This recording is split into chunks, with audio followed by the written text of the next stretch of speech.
करुणावरुणालयमयि दास उदासस्तवोचितो नहि भो साम्ब सदा शिव शम्भो शङ्कर शरणं मे तव चरणयुगम्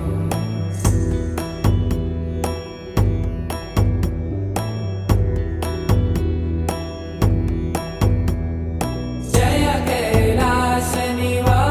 प्रभात गणाधीश भूसुरार्चित भो साम्ब सदा शिव शम्भो शङ्कर शरणं मे तव चरणयुगम् जुनतक झङ्किडु जुनतक कीटतक शब्दै